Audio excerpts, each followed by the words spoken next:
veremos ese episodio que comenta tan bellamente nuestro Gracián, pero no Gracián el nuestro, sino Baltasar Gracián, ese literato del siglo XVI español, autor del Criticón y del Comulgatorio, y dice: cae herida de muerte la bella altanera garza. Lo comenta este evangelio proponiendo a Jesús como el divino cazador, las flechas de cuyas miradas se clavan en el corazón de esta mujer pecadora que cae rendida a sus pies. Antiguamente se hablaba de este episodio de Lucas 7, 36 al 50, como la conversión de la Magdalena. Pobre Magdalena la identificaban con todas las pecadoras que salían en el Evangelio. Todas son la Magdalena. Magdalena es la que es. Luego está María de Betania y esta mujer que era una pecadora que había en la ciudad de San Lucas. Una pecadora pública. Un fariseo invitó a Jesús a comer. Entró pues Jesús en casa del fariseo y se puso a la mesa.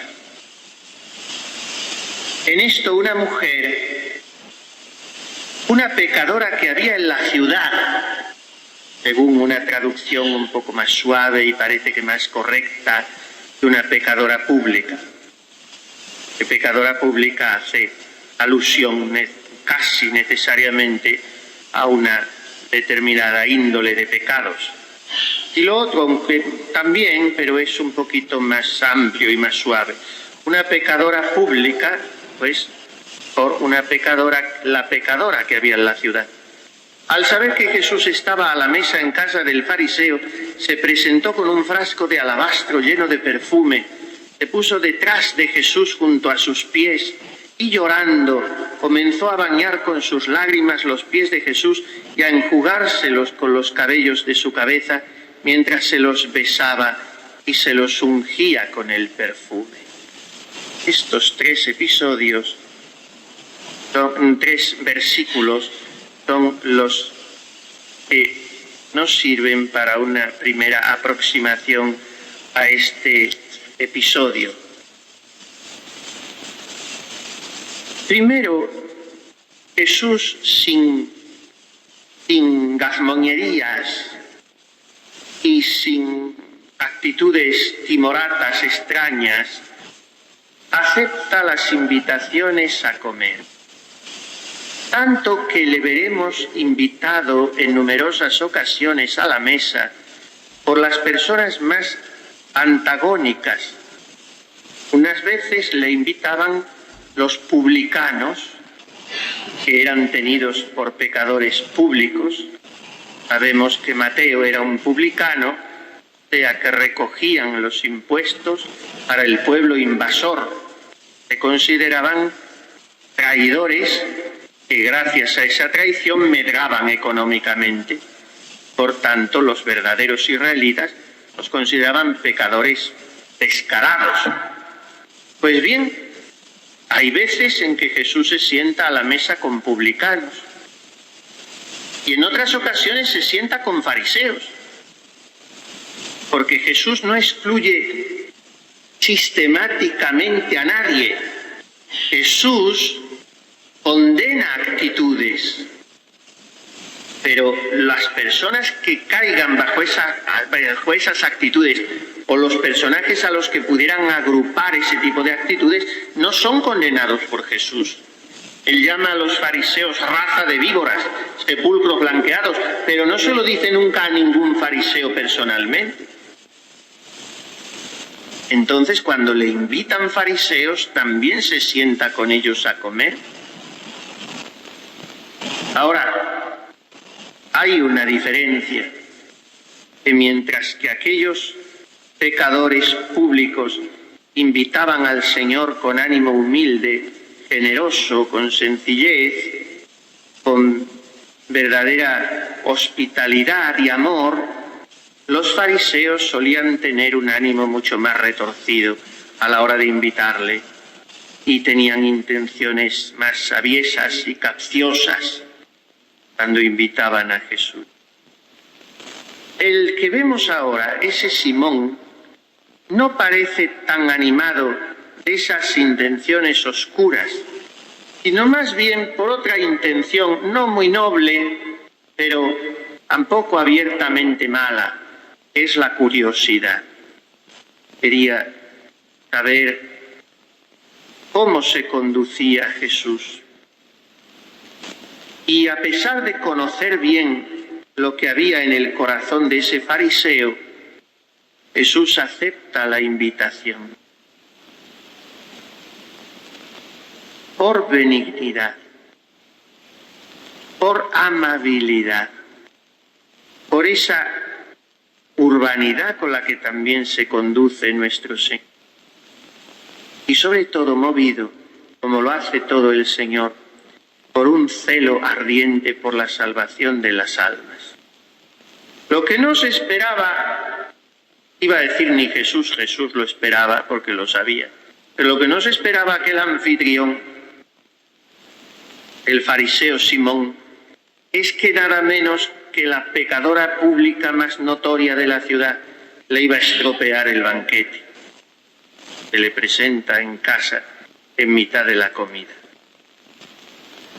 Decimos que es más correcto decir la pecadora, una pecadora de la ciudad, porque algunos piensan y quieren que se trate de una mujer mundana, frívola, engolfada en diversiones, como embriagada por las vanidades del mundo, pero no necesariamente entregada a vicios escandalosos. Y esa actitud de mujer casquivana, superficial, pues bastaría para tenerla por una pecadora, porque es difícil vivir en el mundo con esa actitud sin cometer pecados, y porque ya es bastante pecado el escándalo de una vida así. Pero podría ser también una vida de pecado mucho más grave y ser una mujer escandalosa en el sentido de una mujer desenfrenada, lanzada sin pudor a todos los pecados.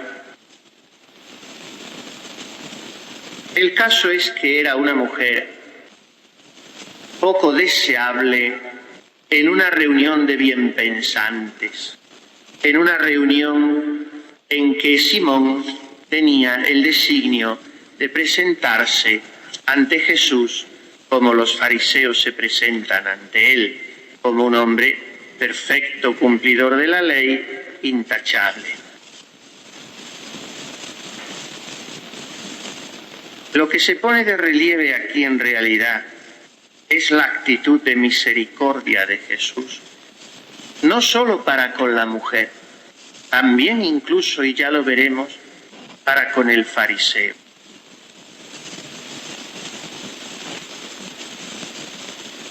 Al saber que Jesús estaba a la mesa en casa del fariseo, dice Lucas, o sea que el fariseo se había encargado de cacarear por toda la ciudad que va a dar una comida en honor de aquel hombre cuya fama, cuyo prestigio ya se había extendido por toda la región.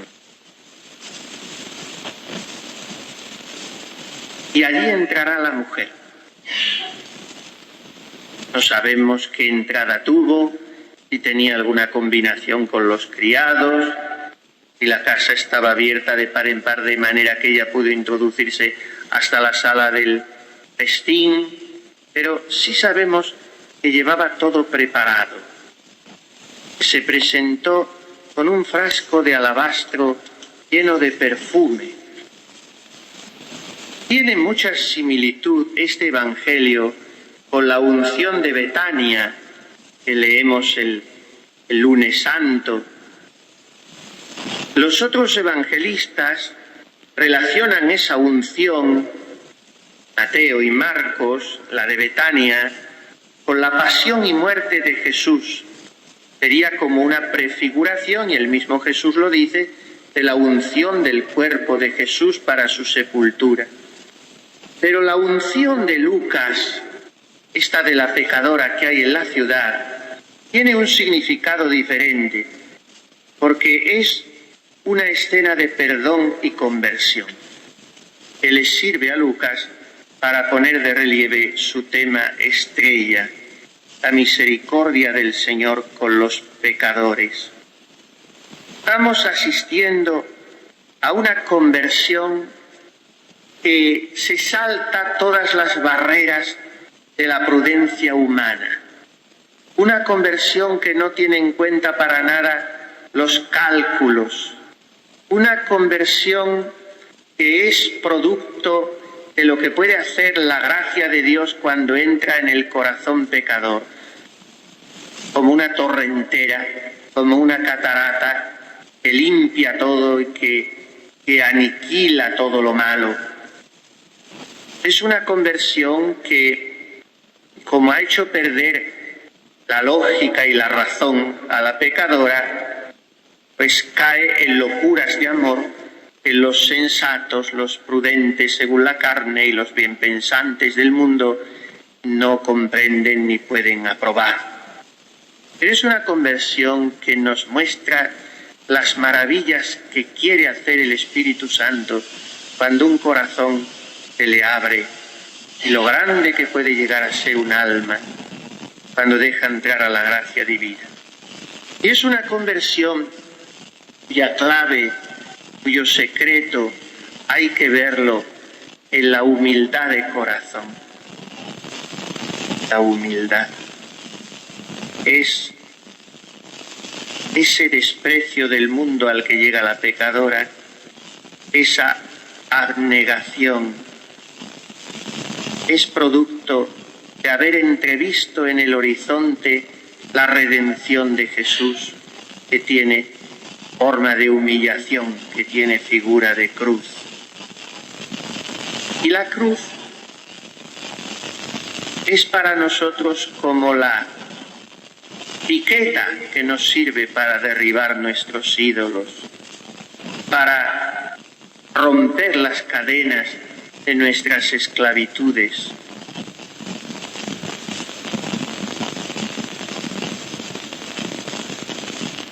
Nos hemos saltado lo que había en medio en este Evangelio. Hemos empezado por la curación del siervo del centurión y el del hijo de la viuda de Naín. Pero en medio de los versículos 18 al 35 estaba la embajada del Bautista y el testimonio de Jesús. Jesús, que es signo de contradicción, como había dicho Simeón en la presentación, y que ante los mensajeros de Juan se pone a hablar a la gente de él y le dice que ese profeta es su mensajero. Entre los nacidos de mujer no hay otro mayor que Juan. Y termina diciendo: pero los fariseos y doctores de la ley frustraron el plan de Dios para con ellos y rechazaron el bautismo de Juan. Figúrense qué prólogo, qué preámbulo a la cena en casa de Simón el leproso. De Simón el fariseo. Llamaban así el leproso porque alguno de sus familiares o antepasados habría sido leproso. Jesús siguió diciendo: ¿a quién compararé a los hombres de esta generación? ¿A quién se parecen? Se parecen a esos muchachos que se sientan en la plaza y unos cantan a los otros esta copla. Hemos tocado la flauta y no habéis danzado, os hemos entonado lamentaciones y no habéis llorado, porque vino Juan el Bautista que no comía ni bebía y dijisteis: está endemoniado. Viene el Hijo del Hombre que come y bebe y decís: ahí tenéis a un comilón y a un borracho, amigo de los publicanos y pecadores. O sea, que la cena, la comida, en casa de Simón, tiene como preámbulo esas palabras de Jesús. Y se las dice a los fariseos. Le dice, sé que me consideráis un borracho y un amigo de publicanos y pecadores, como preparando la entrada de la pecadora pública en ese banquete. Ese principio que Jesús ha sentado en plan objetivo, ideal, ahora se evidencia con un hecho real. La acusación contra Jesús se cae por su propia base.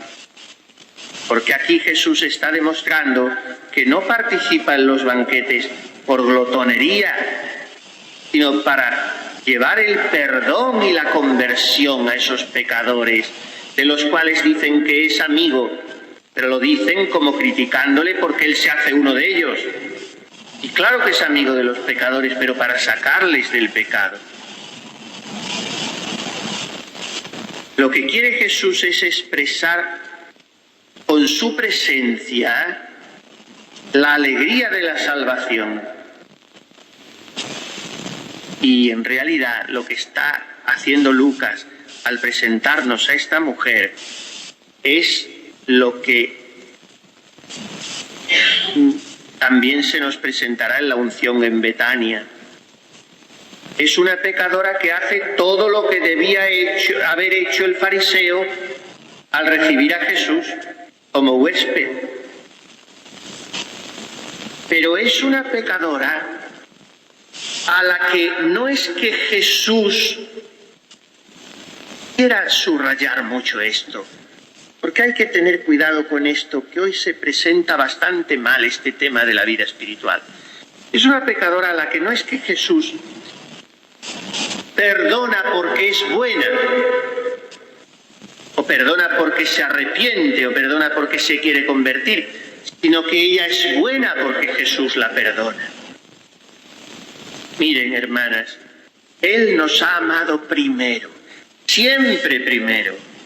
Después Él espera nuestra correspondencia. Si la pusiéramos entre paréntesis, caeríamos en un luteranismo. Lo único que importa es la gracia independientemente de nuestras obras, la sola fe sin obras. No. Pero caer en el otro extremo es igualmente peligroso. En el extremo del pelagianismo. Lo único que importan son nuestras obras y en la medida de nuestras obras Dios nos amará. No es verdad. Hoy se predica, por ejemplo, de la Virgen y se dice: Dios empezó a buscar y a mirar desde el cielo y vio que en una aldea llamada Nazaret había una muchachita tan humilde, tan buena, que Dios dijo, esta va a ser la madre de mi hijo. Es una bobada. El Señor la eligió y la predestinó antes de formar los montes y constituir las cordilleras. Allí estaba el pensamiento de la Inmaculada en la mente divina. Entonces María es santísima y llena de gracia porque Dios la ha amado. No es que Dios la haya amado y escogido porque la haya encontrado muy santa. ¿De dónde venía esa santidad? ¿De ella misma? Esto nos tiene que impulsar mucho en la vida espiritual. Dios no me ama porque yo sea bueno. Yo soy bueno porque Dios me ama. Solo cayendo en la cuenta de este perdón de Dios, consiguiente o preveniente, me da lo mismo.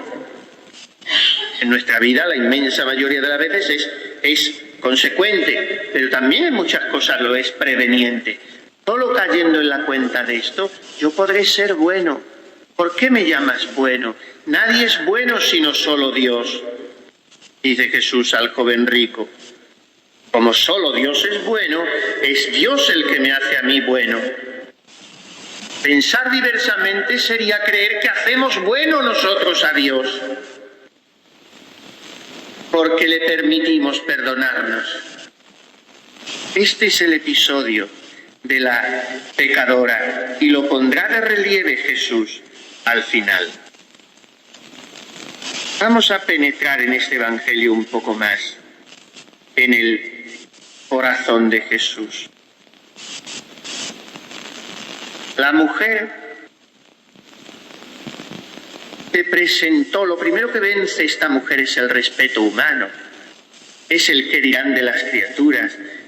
Su fama estaba ya arrastrada por el lodo, pero de todas maneras ella podía presentarse con el empenachamiento de una mujer aplaudida, envidiada.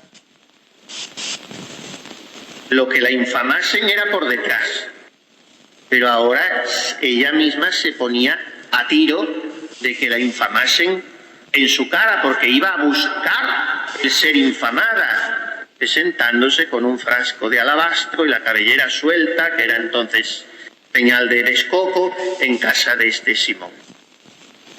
Llama la atención una cosa.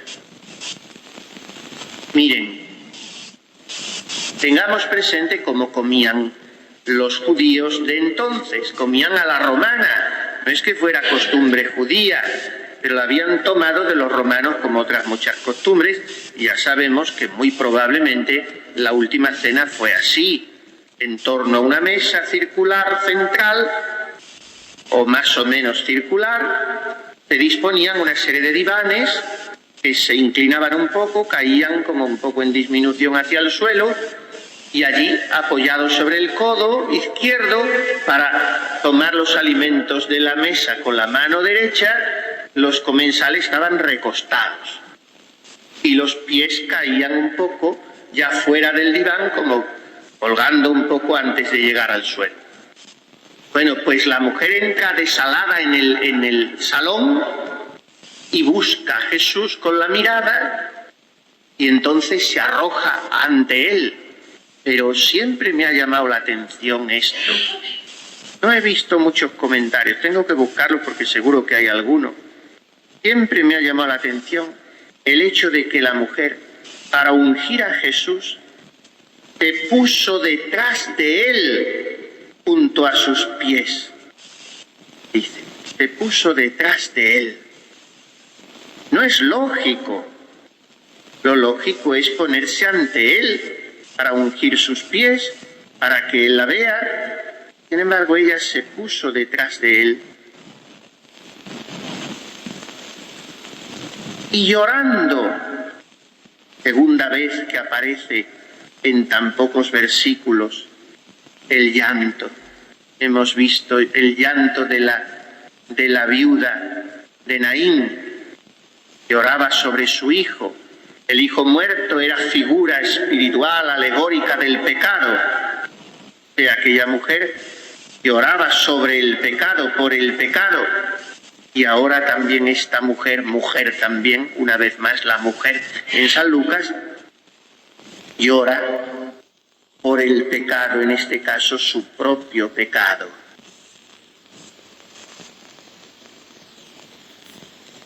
Llora sobre una vida corrupta. Ella sabe que el pecado la ha corrompido. El pecado ha pervertido su naturaleza prístinamente querida, pura por Dios. Y ella se ha corrompido a sí misma. Y por eso lleva el perfume en un vaso de alabastro. Explica San Beda el Venerable, el alabastro suele destinarse a contener perfumes porque, según se cree, los conserva incorruptos. Y esa mujer se sabe a sí misma hecha un vaso de corrupción, y entonces lleva un vaso de aromas incorruptos, para que unja a Jesús, no la corrupción pecaminosa de sus lágrimas que derramará inevitablemente, sino la incorrupción del perfume. Y esto hay que verlo en relación con la incorrupción del cuerpo de Jesús en el sepulcro, ungido por los perfumes. Esta mujer, dice San Gregorio Magno, conocía las manchas de su mala vida y por eso corrió a lavarlas a la fuente de la misericordia, sin avergonzarse de que estaban presentes los invitados. Como se avergonzaba mucho interiormente, no estimó en nada el rubor exterior. Ved cuánto es un dolor cuando no se avergüenza de llorar en medio de las alegrías del convite. Y demuestra así cuánta era su indignidad. Dice también San Gregorio Niceno, poniéndose por la espalda, uno de los que da relieve a este punto, poniéndose por la espalda, ocultándose de las luces y abrazando los pies que cubría con sus cabellos y regaba a la vez con sus lágrimas, manifestando así la tristeza de su alma e implorando el perdón. Ya sabemos que el que mejor comenta el Evangelio de Lucas, su gran comentarista, es San Ambrosio. Pero todos los padres, hay que recurrir tanto a los padres. Ellos son los verdaderos maestros. Pues también San Crisóstomo, San Beda el Venerable, San Gregorio Magno, que tiene hermosos comentarios sobre este Evangelio. Dice aquí, es precioso la interpretación de los ojos de esta mujer. Dice, con los ojos había apetecido las cosas de la tierra, pero ahora lloraba con los mismos ojos en señal de penitencia. Con sus cabellos que antes había adornado para engalanar su rostro, ahora enjugaba las lágrimas. Con la boca había hablado palabras de vanidad, pero ahora besando los pies del Señor, consagra sus labios a besar sus plantas. Había usado los perfumes para dar buen olor a su cuerpo, pero esto que hasta aquí había empleado en la inmodestia, lo ofrecía ahora al Señor de una manera laudable. Todo lo que había tenido para su propia complacencia, ahora lo ofrece en holocausto. Todos sus crímenes los convirtió en otras tantas virtudes, para consagrarse exclusivamente al Señor por medio de la penitencia. Tanto como se había separado de Él por la culpa. Miren, hoy es enormemente menospreciada la virginidad. Ofrecer al Señor, o simplemente, aunque no sea bajo un prisma sobrenatural ni de fe, conservar por aprecio de la propia dignidad la potencia sexual para desarrollarla solo en el matrimonio, eso se considera hoy como un absurdo estúpido. Y la mujer hoy es víctima de toda esta oleada amoral, pansexualista, que la corrompe desde su adolescencia. Y es lo que tenemos. Lo mismo que lo que tenemos son familias rotas, lo que tenemos son jóvenes manchadas en su mayoría. Y de esas jóvenes tienen que proceder, de algunas tienen que proceder de esos ambientes, también las vocaciones, porque entre esas jóvenes tiene que haber conversiones, porque la gracia de Dios sigue actuando. Miren, hay que tener presente una cosa. Jesús, también María, son regeneradores de pureza. Donde ha habido una virginidad perdida, una conversión que produzca un enamoramiento totalizante de Jesucristo, puede de alguna manera regenerar esa virginidad e incluso esa distorsión afectivo-psicológica que ha producido esa vida de pecado. Miren, San Juan Crisóstomo, comentando este Evangelio, dice así: esta mujer pecadora se hizo más honesta que las vírgenes, después que se consagró a la penitencia y se dedicó a amar a Dios. Más honesta que las vírgenes. ¿Por qué? Porque la caridad cubre la multitud de los pecados, dice San Pedro. Y cuando esta caridad es de tal intensidad que hace abrasarse el corazón en amor a Jesucristo y en desprecio de sí misma, esa caridad puede recomponer una castidad rota o incluso una virginidad perdida. Y aunque a los ojos del mundo determinados comportamientos, bueno, no sé de qué mundo, porque el mundo de hoy lo que hace es aplaudir todo eso, pero en fin, a los ojos de una moral recta, determinados comportamientos sean reprobables, a los ojos de Dios no. Cuando ha habido conversión y búsqueda de la misericordia y lágrimas. El fariseo despreció a aquella mujer. Sigamos leyendo. Miremos a aquella mujer que se iba en lágrimas, ungiendo los pies de Jesús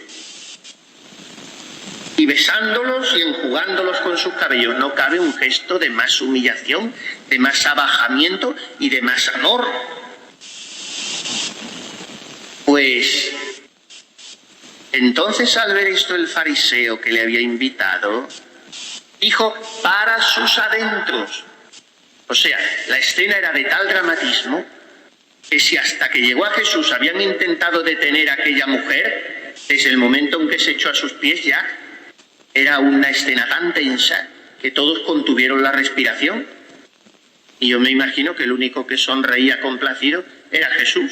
Los demás estaban con caras de circunstancia porque realmente la circunstancia era extraordinaria. Y entonces, al ver esto, el fariseo dijo para sus adentros: si este fuera profeta, sabría quién y qué clase de mujer es la que le está tocando.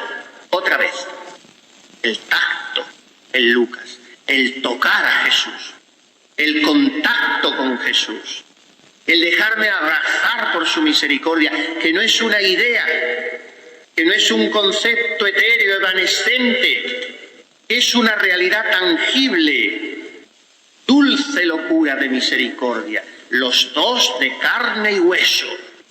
Esta es la bendita ley de la encarnación. Dios me ha tocado en Jesús al encarnarse la segunda persona de la Santísima Trinidad. Y el Verbo encarnado me toca y se deja tocar por mí. Claro, los bienpensantes, en el retorcimiento de sus mentes calenturientas, verían hasta provocativo aquel gesto de la mujer de tocar a Jesús los pies. Madrugue para abrazarle los pies, que le gustan a su amado estas muestras. Tengo un billetito con una letra endiablada, manifestativa de una personalidad envidiable, de la carmelita descalza que yo más he querido, y que dudo que llegue otra que quiera igual, pero la providencia no tiene límites. Esta era una mujer que ya está en el cielo hace casi 4 años, yo mejorando lo presente, como dicen los catetos, mejorando lo presente, es la carmelita que he conocido más parecida a la Santa Madre, la Madre Magdalena de Jesús, de la Encarnación de Ávila. Esa mujer era chisporroteante en el fervor y tronchante contándote un chiste, y muy señora y muy llana y muy sencilla y muy santa, en fin, era una personalidad arrolladora. Y le tiene un billetito a una de sus monjas y han tenido el buen gusto de hacerme una fotocopia y recortar el tamaño del billetito, y con el bolígrafo, el color azul del bolígrafo, parece que está manuscrito. Lo tengo yo allí delante de donde trabajo.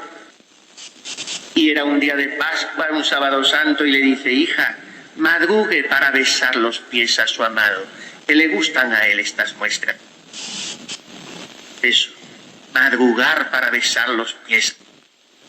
Que a nosotros no nos dirá, no li me tangere. Aquello lo dijo a la Magdalena, pero a las primeras que se lo encontraron por el camino, se postraron y le abrazaron los pies. Dice el Evangelio del lunes de Pascua. Pues aquella mujer está tocando a Jesús. Y el fariseo se está escandalizando. El fariseo soberbio y falsamente justo, dice San Gregorio, que reprende a la enferma de su enfermedad y al médico por el socorro. Si esta mujer hubiera venido a los pies del fariseo, la hubiera rechazado con desprecio porque se había creído manchado con los pecados ajenos, puesto que él no estaba lleno de la verdadera justicia. Es necesario, pues, que cuando tratemos con los pecadores, nos compadezcamos antes de su triste situación, porque también nosotros o habremos caído en los mismos pecados o podremos caer. Conviene distinguir con cuidado entre los vicios que debemos aborrecer y las personas de quienes debemos compadecernos. Porque si debe ser castigado el pecador, el prójimo debe ser alimentado. Mas cuando ya él mismo ha castigado por medio de la penitencia lo malo que ha hecho, deja de ser pecador nuestro prójimo, porque éste castiga en sí lo que la justicia divina reprende. El médico se encontraba entre dos enfermos, termina San Gregorio. Uno tenía la fiebre de los sentidos y el otro había perdido el sentido de la razón. Aquella mujer lloraba lo que había hecho, pero el fariseo, enorgullecido por la falsa justicia, exageraba la fuerza de su salud. Este es el problema, que nos creamos sanos cuando estamos enfermos, que nos creamos vivos cuando estamos muertos, que no lloremos cuando nuestro corazón solo se lava con lágrimas, que veamos pecadores a los demás y nos veamos justos a nosotros mismos. En realidad, hijas, la parábola, el episodio de la pecadora es un trasunto del episodio de la viuda de Naín. Mujeres las dos, llorando las dos, lamentando el pecado las dos y dejándose tocar por Jesús las dos, sintiéndose renovadas ambas por la misericordia divina. Y entonces, como el fariseo en su interior, reconcomiéndose, está revolviendo ese escándalo que le produce lo que está viendo, Jesús tomó la palabra y le dijo, me encanta esta entradilla de Jesús, porque no hace falta, esto me encanta. Este versículo 40, así estoy por decir, pero es una bobada, claro. Es lo que más me gusta, pero este evangelio pierdo yo pie con este evangelio. Pero este versículo 40 me encanta, porque los evangelistas son siempre muy concisos y van a lo que van y no ponen ni una palabra de más. Los evangelios son una cifra de lo que hay que decir de Jesús. Cuando termina San Juan el suyo, dice, estas son algunas cosas. Si se escribiera todo lo que hay que decir, no cabrían los libros en el mundo. Bueno, pues me encanta porque aquí el versículo 40 no hace falta, pero es como para decir, te vas a enterar, majo. Porque dice, entonces Jesús tomó la palabra y le dijo, Simón, tengo que decirte una cosa. Él replicó, di, maestro. O sea, el uno sabía muy bien lo que le iba a decir y el otro sabía también bastante bien lo que le iba a ser dicho. O sea, es como para decirle, todo eso dice mucho. Y de Simón, sé perfectamente lo que estás pensando. Eres un desgraciado. Pero yo te quiero hacer un agraciado si tú me dejas. Me dejas que te dé una explicación. No te voy a humillar, pero te voy a tratar de poner en la verdad. Claro que si tú no la quieres. Y entonces viene la parábola del prestamista y los dos deudores. A uno le debe 500 denarios y otro 50. Les perdona la deuda a los dos. ¿Cuál de ellos le amará más? Y Simón respondió, me lo figuro mordiéndose las uñas o mirando para otro lado o poniéndose rojo, pues supongo que aquel a quien perdonó más. Jesús le dijo, así es. Y ahora ya viene la moraleja directa. ¿Ves a esta mujer? Cuando entré en tu casa no me diste agua para los pies, pero ella ha bañado mis pies con sus lágrimas y los ha enjugado con sus cabellos.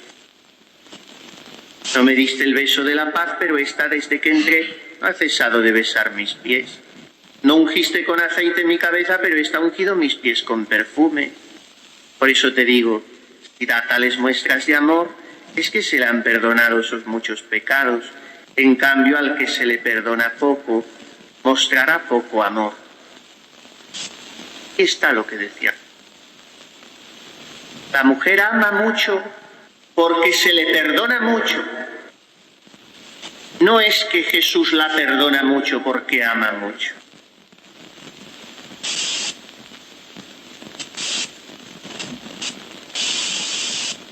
San Ambrosio dice que es como si Jesús dijese al fariseo: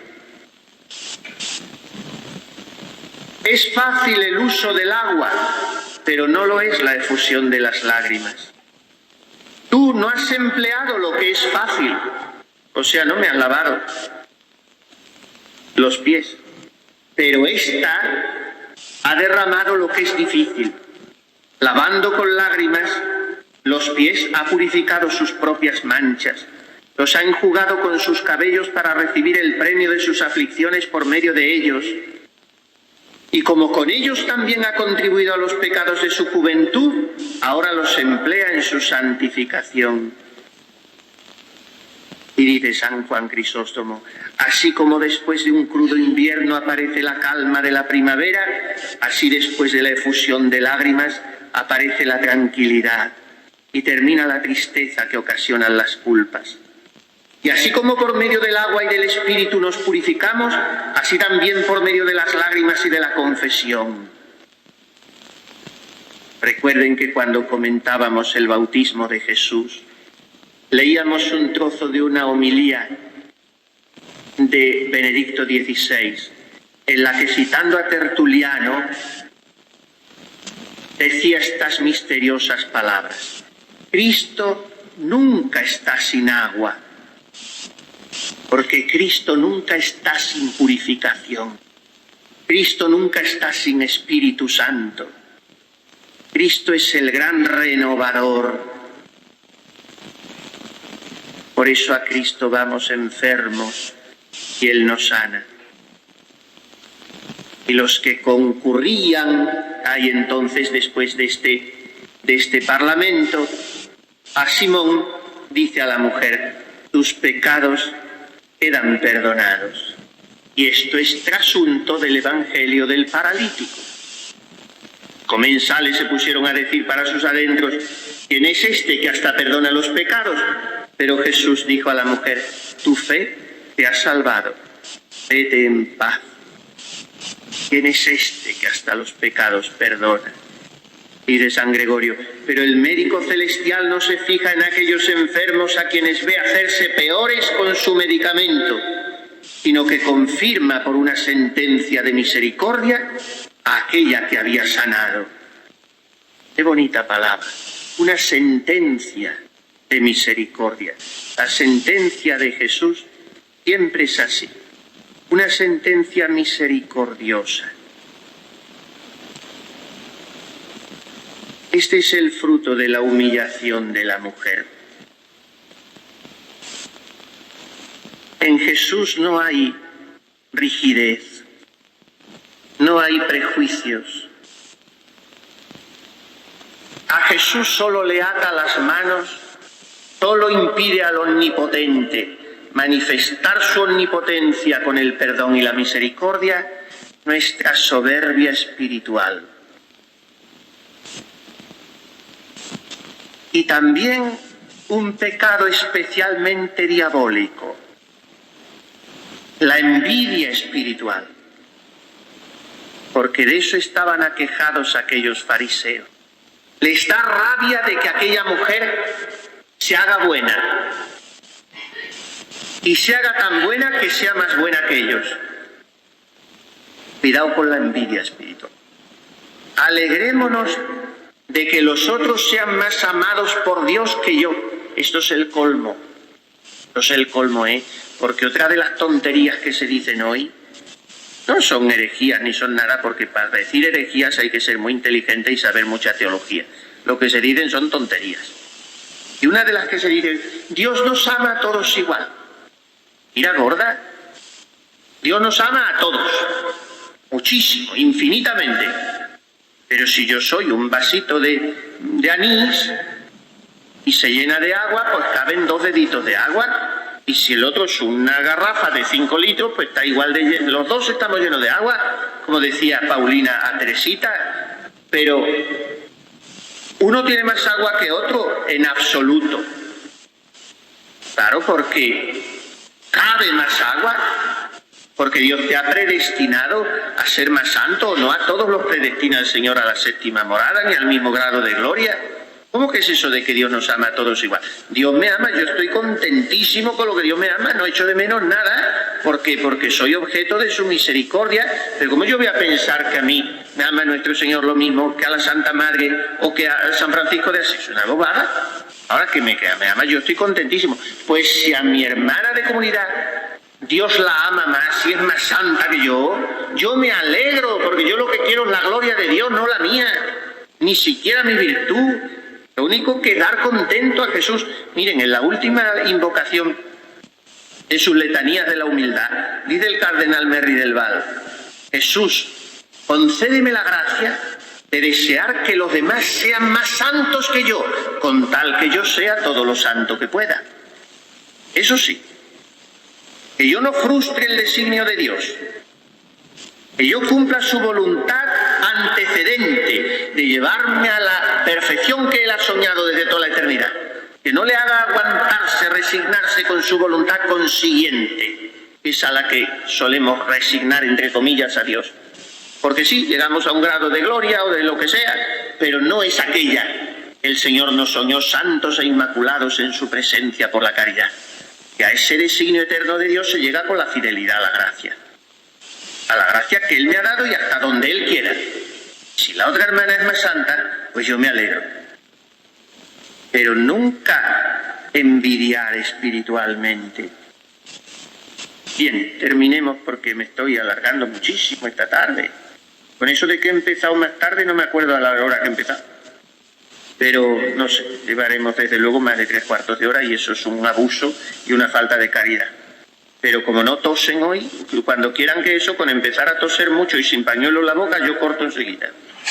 Bueno, entonces, y como removerse no las veo, porque son las dos cosas que te dan el tenor de la atención del auditorio. Y cuando debes cortar, es el toser y el removerse. Aquí el removerse no la veo, el dormirse tampoco, pues tiene que ser a base de toser. Pero, como no tosen. Bueno, pues eso, que veamos aquí cómo se nos revela nuestro Jesús como la fuente del perdón y de la misericordia.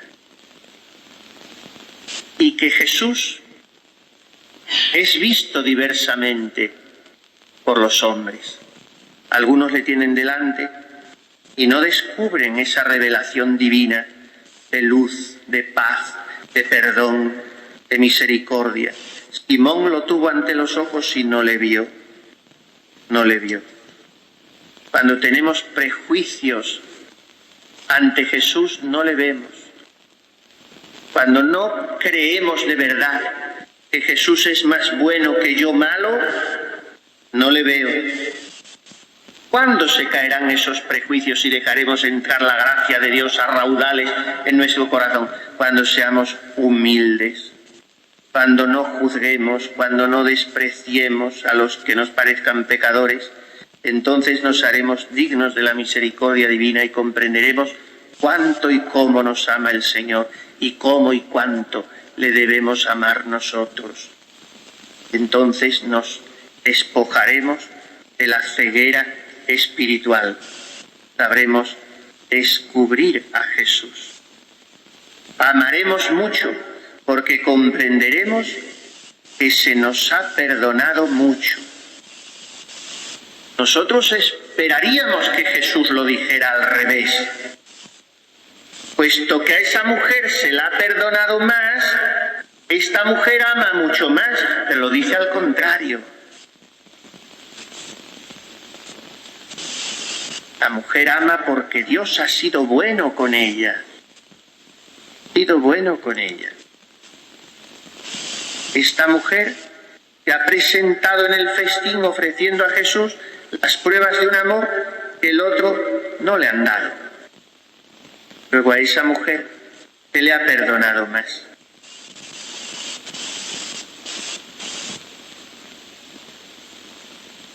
Se le han perdonado sus muchos pecados. Por eso da tales muestras de amor. No le perdono porque me está amando porque la he perdonado, porque ella ya ha sentido antes el perdón en mi corazón, en su corazón. Y por eso se derrite ante mí. Bien, vamos terminando diciendo que la vida de la Carmelita descalza tiene que ser el perfume que se derrama en la Iglesia. La vida de una carmelita no es más que derramar el ungüento precioso de su inmolación, silente y gozosa, sonriente, abnegada sobre el cuerpo de Jesús, el cuerpo roto de Jesús, cuyas llagas quieren ser curadas, embalsamadas con el aceite de la misericordia de su esposa. Porque si una carmelita tiene que recibir misericordia de Jesús, también, entre comillas, tiene que darle a él la misericordia de sus besos, de su amor, de su compañía, con su vida entregada. Por su Iglesia, por sus sacerdotes, por sus almas, por los pecadores. ¿Qué otra cosa hace la carmelita que derramar ungüento precioso sobre el cuerpo de Jesús, sobre su cuerpo físico, Jesús crucificado, y sobre su cuerpo místico, su Iglesia? ¿Qué otra cosa hace la carmelita más que echarse a los pies de Jesús, besarlos, regarlos con sus lágrimas? ¿Qué otra cosa hace la carmelita que presentarse en medio de la Iglesia sin salir de su clausura para gritar por medio de la comunión de los santos que el amor no es amado y que solo merece la pena la vida para amar a Jesús? Dichosas las lágrimas que una carmelita derrame en la soledad de su celda por Jesús, por su cuerpo físico que es la Iglesia tan maltrecha, tan vilipendiada, tan llena de pecados y de divisiones. Que una carmelita no llore nunca por sí misma, que no llore por sus rabietas, por sus amores propios, por sus depresiones de sentirse sola, incomprendida. No, las lágrimas de una esposa del crucificado solo son dignas de él. Sepan compadecerse de aquel que se compadece de ellas. Compadecerse de Jesús es padecer con Jesús. Y extender ante él sus cabellos es arrojar a sus pies todas sus vanidades, sus criterios, sus juicios propios, sus egoísmos, sus búsquedas de comodidad y de instalación, de ser estimadas, aunque sea con la estimación tan ridícula que puede darse en el círculo de una comunidad minúscula. Todo eso, échenlo a los pies de Jesús y bésenlos. Él se ha puesto a nuestros pies por el misterio de la encarnación. Nosotros besamos los pies de nuestro Redentor cuando amamos con todo nuestro corazón el misterio de su encarnación. Esta es su vocación, besarle. Que pueda decir Jesús de cada una de sus carmelitas que llevan en el convento 10 años o 60. Desde que entró, no ha cesado de besarme los pies. En el refectorio, atendiendo a una enferma, despachando lo que sea por el torno, haciendo la oración en el coro, tomando la disciplina, barriendo un claustro o paseando por el huerto. Están siempre besando los pies de Jesús. Y así se esparcirá por la Iglesia entera el aroma del ungüento que contiene ese vaso de alabastro. que significa la incorrupción de una vida pura, virginalmente entregada a Jesús. Que la Virgen Santísima, cuya es esta casa y cuyo hábito traen, les enseñe a vestirse cada día del hábito de la misericordia de ese Jesús que se deja besarles los pies para perdonarlas mucho porque han amado mucho.